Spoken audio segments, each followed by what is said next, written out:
Channel. আজি আমি আলোচনা কৰিম ক্লাছ 2 পাৰ্ট 11। ইয়াত প্ৰথম প্ৰশ্ন সুধিছে, কপৌ বনৰীয়া নে ঘৰচীয়া চৰাই? আমি জানো কপৌ হৈছে বনৰীয়া চৰাই। নদীত কি চলে? নদীত নৌকা। ৰৌ মাছ খাবলৈ কেনেকুৱা? উত্তৰ সোৱাদ। তাৰপিছৰ প্ৰশ্ন 2 নম্বৰ প্ৰশ্ন, ইয়াত ঔকাৰ যোগ কৰিবলৈ কৈছে। মই ইয়াত ঔকাৰ যোগ কৰি চাইডতে দেখুৱাই দিছোঁ, তোমালোকে চাই ল'ব পাৰিবা। তাৰপিছৰ প্ৰশ্ন, খালী ঠাই পূৰণ কৰা।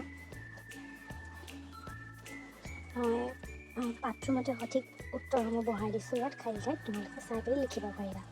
মিল থকা শব্দ পাঠটোৰ মতেই দি দিছোঁ মই। 5 নম্বৰ প্ৰশ্ন, শুদ্ধ বানানটো লিখা পাঠৰ পৰা বিচাৰি দিয়া তোমালোকক। টিক চিন দিবলৈ কৈছে বা লিখিবলৈ কৈছে, মই টিক চিন দি দিছোঁ চাইডতে, চাই ল'ব পাৰিবা। তাৰপিছৰ 6 নম্বৰ প্ৰশ্ন, কপৌৱে উৰিব পাৰেনে? উত্তৰ পাৰে। দুটা মাছৰ নাম, ৰৌ মাছ আৰু ইলিচ। পানীত চলা দুখন বাহনৰ নাম ক'বলৈ কৈছে, নাও বা নৌকা আৰু জাহাজ।